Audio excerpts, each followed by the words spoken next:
Et bonjour à tous, c'est Arthur de la chaîne CryptoRobot et on se retrouve aujourd'hui pour une nouvelle revue de marché, la revue de marché du 11 septembre 2021 aux alentours de 14 heures. Juste avant de commencer, je vous invite à vous abonner à la chaîne, on a des très grosses vidéos qui vont sortir, dont une dimanche 19. Ce sera en fait une stratégie qu'on a depuis pas mal de temps, qui marche extrêmement bien et on vous la présentera vraiment en profondeur comment ça marche, comment vous allez pouvoir l'implémenter dans vos bots de trading, donc abonnez-vous. On va tout de suite commencer. Quand on regarde un peu le résumé des grosses capitalisations, il y a eu bien évidemment une grosse baisse, mine de rien, une période de réaccumulation qu'on est en train de vivre. Ça ne remet pas forcément en cause le bull run, ou du moins la reprise qu'on a connue sur les dernières semaines.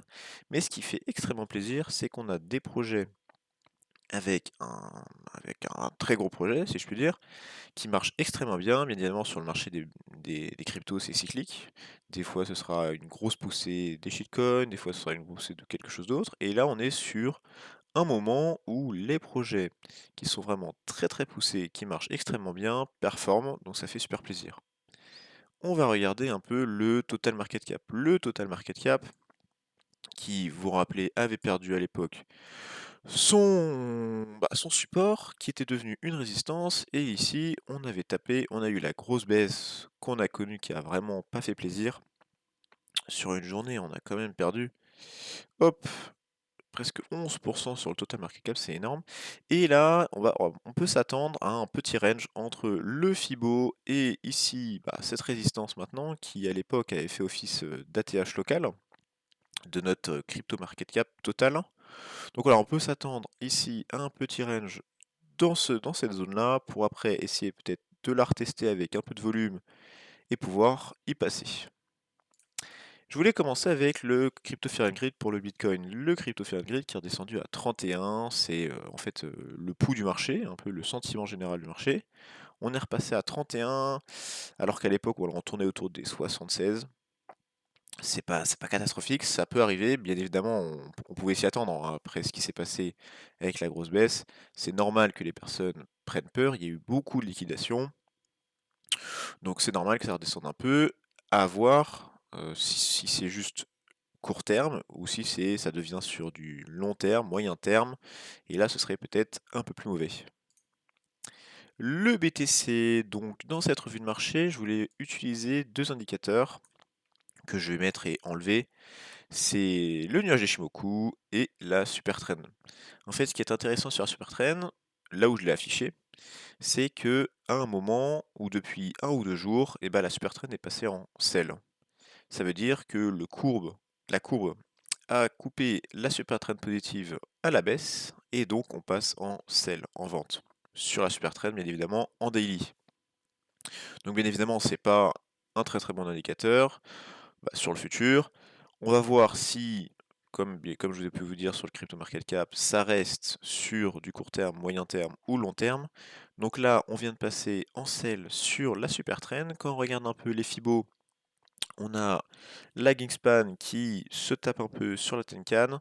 Ici, on a eu un croisement baissier des deux courbes, de la Tenkan et la Kijun. Croisement baissier, c'est pas forcément une très bonne nouvelle, mais c'est un croisement baissier qui se passe au-dessus du nuage, donc avec une force baissière pas forcément très importante. Donc voilà, c'est ce qu'on peut dire un peu sur le BTC. Il y a eu deux très belles figures qu'on avait pu voir à l'époque. On a cassé, on a tapé, on redescend. Là, ce qui peut se passer, on a quand même ce Fibo qui fera office de résistance. On a quand même cette grosse zone dure ici, si on peut s'amuser à tracer un petit rectangle. Ici, l'ancienne zone dure en fait, aux alentours de 42 000, 37 000, 35 000. Qu'il faudra pas perdre, hein, bien évidemment. Et peut-être avec un peu de volume, essayer d'aller rechercher, peut-être recroiser Tenkan qui joue positif, et peut-être aller rechercher un peu la super trend en achat. La BTC dominance qui continue à baisser, continue à baisser. Ce que ce serait bien, ce serait de ne pas trop toucher les 39-40%. Parce qu'à l'époque déjà ça avait fait office de support pour un bottom local. À l'époque, quand on dézoome un peu, si on s'amuse à dézoomer un petit peu, Ici, bah, ça avait tenu, là ça avait cassé, mais ça avait quand même assez rapidement repris. Ça avait tenu, ça avait tenu. Le but c'est de tenir. Si on veut connaître un très beau bull run, il faut que le BTC soit en forme, parce que c'est lui qui va driver les capitaux au sein du marché. Voilà, on est très content quand nos altcoins performent très bien, mais il faut pas oublier le Bitcoin. C'est lui qui va nous apporter l'argent bah, des nouveaux, de ceux qui veulent s'intéresser aux cryptos. Donc voilà, il faut que ça tienne. Il faut que ça tienne, bien évidemment, ça profite aux différents altcoins qui performent extrêmement bien, à suivre dans le futur. On va regarder maintenant l'ETH. Je vais juste vous enlever très rapidement après la super trend, ce sera plus clair. Donc là, la super trend aussi est passée en sell depuis 2 jours. On va enlever la super trend, ce sera plus joli. Hop, quand on regarde un peu la tête du marché, on avait cassé ce triangle de compression, les triangles que je vous ai expliqué dans la vidéo de l'analyse chartiste. Donc par le haut, figure de continuation, on avait percé, et hop, on le reprend. À voir, ce qu'on peut faire, c'est, hop là, ça devient un support, à voir si on arrive à rebondir dessus et repartir. On a très très bien rebondi dessus, c'est assez joli. Donc ce qui peut se passer, c'est rebondir, et on reprend assez rapidement la Fibo, où il n'y a pas assez de force, étant donné que les volumes sont pas très très élevés, et on casse vers le bas pour essayer de récupérer les autres. Ici, on regarde la Gispan qui n'a pas encore touché la Tenkan, elle a encore de la place potentiellement pour baisser, pour rebondir après sur la Tenkan. Ici, bon, il y a presque un croisement baissier, mais bon, on voit bien qu'il y a quand même une grosse zone dure ici au niveau de cette résistance support qui correspond aussi au Fibo. Ça a encore un peu tapé ici. On se rend bien compte que cette zone à aller rechercher sera pas forcément super évidente. L'Ethereum dominance, on avait tracé ce premier support qu'on a perdu, repris et on a reperdu. Et on peut même retracer ce nouveau support qui a tapé quand même mine de rien plusieurs fois. Qu'on a, bon, on est dessus, on surfe dessus en ce moment. À voir si on arrive à le garder, ce serait super positif pour la suite. Je suis pas ici pour vous donner un point de vue arbitraire entre 0 ou 1 point de vue binaire. Le but c'est de vous expliquer un peu qu'est-ce qui peut se passer, qu'est-ce qui a beaucoup de chances de passer ou non. Ici on peut avoir un petit rebond sur ce support, et si ça perce, ce sera pas forcément super bon pour l'Ethereum. On va parler un peu de le GLD assez rapidement, il n'y a pas grand chose à dire sur la GLD, à part qu'il a fait un nouvel ATH, donc ça fait extrêmement plaisir. On vous avait présenté le GLD avant que ça explose. Sur une vidéo, on vous présente l'écosystème de GLD et ses promesses dans le futur. Cette grosse poussée est évidemment induite par toutes les news autour de cet écosystème. Donc on est super content pour le GLD qui a réussi à repris son Fibo qui était quand même une sacrée résistance. Là, on bute un peu sur la TH, ce qui est normal. On a eu des gros volumes au niveau de la cassure de la résistance. Ça, c'est très très bullish quand vous cassez une résistance avec du volume, c'est très très bien. Et voilà, à voir où est-ce qu'il ira le GLD. Quand je vous disais que les altcoins avec des projets performent extrêmement bien, sur GLD, c'est le cas. Deuxième token que je vous ai présenté à l'époque et qui performe extrêmement bien, avec un très très beau projet derrière, c'est le QNT de Quant Network qui monte, qui monte, qui monte, qui monte, qui monte, et qui est très très beau graphiquement. Vous pouvez vous amuser à tracer pas mal de triangles de compression, des ranges sur ce token. Ici, on pouvait en croiser un, ici encore. Donc là, on est plus dans une tête de triangle baissier, mais étant donné qu'on rentre vers le bas en figure de continuation, on peut s'attendre à sortir vers le haut. On est sorti vers le haut, on a fait une nouvelle ATH aux alentours de 430, mais en bougie pleine aux alentours de 420. On a un petit pullback pour se calmer un peu après tout ce qu'on a vécu, mais le QNT performe extrêmement bien et il fait des figures chartistes incroyables. Le LTC, un peu dommage pour lui qui avait réussi à reprendre ici cette grosse résistance aux alentours des 200 et des 180, qui avait eu du mal et qui a essayé à la reprendre avec un peu plus de volume que d'habitude, on le voit ici. Et hop, hop là, et après, malheureusement, la grosse baisse sur le Bitcoin, il a pas trop aimé, et là il va peut-être, on peut s'attendre, on va enlever la super trend, ce sera un peu plus clair, on peut s'attendre ici à un petit range entre ce support qui correspond à la Fibo et cette zone-là qui a eu du mal à passer, même là ici il avait eu du mal à passer. Et avec un peu plus de volume, les volumes qui ont vachement baissé, on peut espérer un peu plus de volume pour casser vers le haut. Quand on regarde un peu l'Ishimoku, on voit bien que la lagging span va presque toper sur la Tenkan, a presque rebondi sur la Tenkan, et sinon les deux autres courbes bon, se font des câlins. Le XTZ de Tezos, je vous ai présenté la blockchain Tezos, une blockchain française qui marche très très bien avec des projets qui existent. Et là, quelques jours après vous avoir présenté, ça a extrêmement bien performé. Donc ça a buté sur ce support qu'on a pu tracer, hop, avec la grosse baisse sur les derniers jours du Bitcoin. Et elle a très très bien rebondi ici, mais aussi elle a rebondi sur la super trend. On s'en rend compte, en fait, elle a rebondi sur cette zone de résistance qui est maintenant un support. Elle a rebondi sur la super trend et en même temps sur ce support qu'on avait tracé. Donc c'est extrêmement bullish. Il y a eu des très très gros volumes. Donc c'est super bien pour un projet, Algorand, pas Algorand, Tezos, un projet, je vous invite à aller regarder notre vidéo qui marche très très bien. En plus c'est français, Cocorico. Ici on a quand même, on s'en rend bien compte sur la tête des bougies, qui ont voulu aller chercher plus haut mais qui ont eu un peu de mal. On a le Fibo, mais on a surtout, mine de rien, ici une zone qu'on avait eu du mal à aller chercher à l'époque. Et après, bien évidemment, l'ATH, donc on peut s'attendre à un retest de cette zone-là entre 6,50 et 7,8, et après aller chercher l'ATH, et pourquoi pas plus, pour ce très beau projet qui est Tezos. J'ai parlé d'Algorand parce qu'il était juste après.